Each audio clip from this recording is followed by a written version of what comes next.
In the wake of Charlie Kirk's assassination, the Trump administration is demanding $58 million to shield judges and senior officials, warning of increased threats.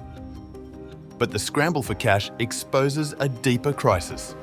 Political violence up nearly 40% in a year, a Congress on the brink of shutdown, and leaders like Speaker Mike Johnson blaming incendiary rhetoric even as partisan warfare fuels the danger.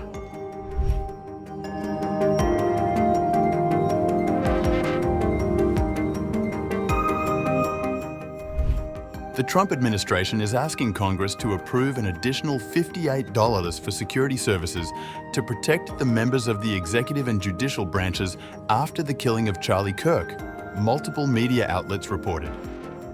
They also supported increasing funding to protect members of Congress, but deferred to the legislative branch on further steps. The request, sent to authorities last week, underscores growing fears in Washington that federal officials face extraordinary danger from political violence. In a formal notice to Congress, the administration said the money would go to the U.S. Marshals Service to cover additional protective operations for the justices. The additional funding is necessary due to increased threats against public officials. Anticipated costs for the Marshals to provide protective services for the Supreme Court of the United States. The money would remain available through September 2027. The administration also acknowledged in its request that Congress itself also faced the possibility of violence. While the White House stopped short of dictating how to expand protections for the legislative branch, it urged lawmakers to consider adding additional resources for the Capitol Police and other security measures. Speaker Mike Johnson, Republican of Louisiana, has been approached by lawmakers in both parties about security and safety, an intensifying concern among lawmakers for years. In an interview on Fox News Sunday, Johnson placed part of the blame for the tension on heated political rhetoric. People have got to stop framing simple policy disagreements in terms of existential threats to our democracy. You can't call the other side fascists and enemies of the state and not understand that there are some deranged people in our society who will take that as cues to act. Notably, the reported demand has come after the killing of right-wing activist and Trump ally Charlie Kirk on September 10th at an event at a university in Utah, and a suspect was arrested. Despite the shooter's motive still being unconfirmed, conservatives have expressed anger and concern, blaming liberals and left-wing activists for Kirk's killing. The right has declared war on the left, leading prominent politicians to cancel events over safety concerns and threats. The Guardian reported on September 14 that instances of political violence have been rapidly increasing in recent years.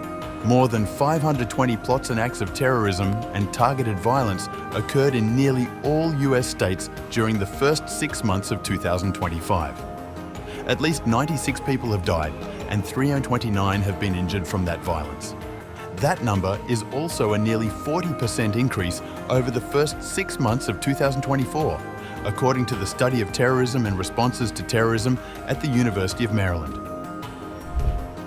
Last week, House Speaker Mike Johnson said congressional leaders were reviewing security for members of Congress.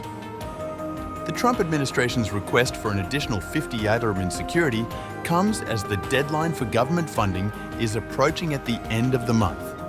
With the 30 September deadline, the US government is drawing nearer to a potential shutdown as congressional leaders clash on healthcare-related bills.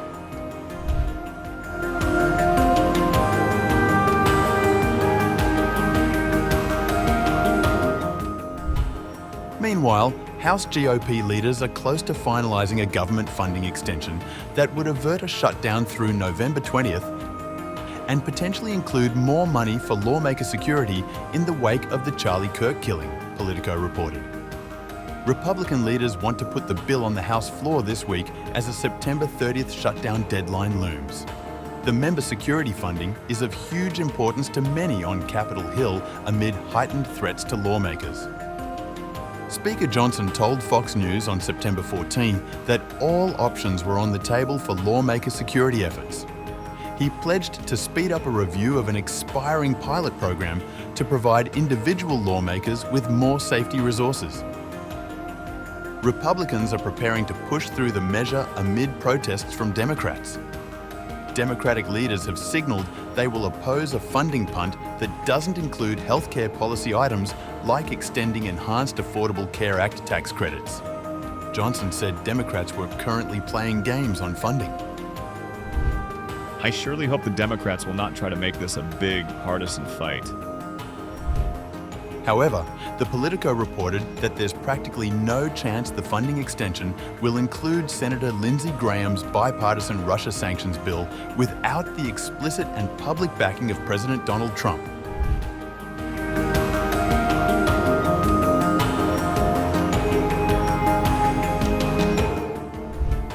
Meanwhile, Kirk's assassination has instilled fear among the political influencers and prominent content creators.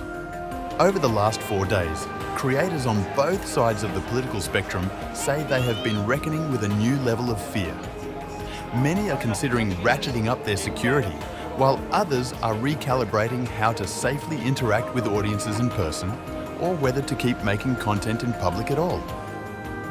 Glenn Beck of The Blaze told Megyn Kelly on her YouTube broadcast on September 10th that he had previously pressed Kirk on his level of protection. Too many people in our position do not take security seriously. Social media during the Trump era has been defined by roiling debate between these digital celebrities, their fans, and their detractors. Though many online personalities have received threats of violence and have chosen largely to brush them off, that no longer seems like an option. Charlie got threats all the time. Steve Bannon, the former White House chief strategist and host of the daily video podcast War Room, said in an interview with the New York Times, "Events have become a pillar of new media stardom, and anxiety following Kirk's assassination could have a tangible impact on creators' livelihoods." For top podcasters, tours are booming, opening up new revenue streams and reinforcing their uniquely casual and direct relationship with fans. Going forward, experts anticipate that venues and their insurers will be more restrictive with political speakers or reluctant to host them at all. On September 11th, Glenn Kuchera, who runs enhanced protection services for the security firm Allied Universal, said that more than 30 universities had reached out to discuss campus safety in the wake of Kirk's shooting. On the left, many feared retaliatory attacks after Kirk was shot, watching as predictions of a civil war lit up social media. The reverberations of people seeking out vengeance in the aftermath of this violent, abhorrent incident are going to be genuinely worrisome, Hassan Piker, a famous left-wing commentator, said.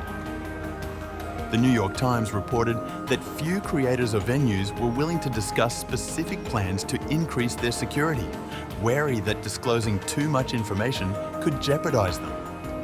Caleb Gilbert, the president of White Glove Protection Group, a company that works with Fortune 500 companies and high net worth individuals, called it a massive wake-up call for the industry.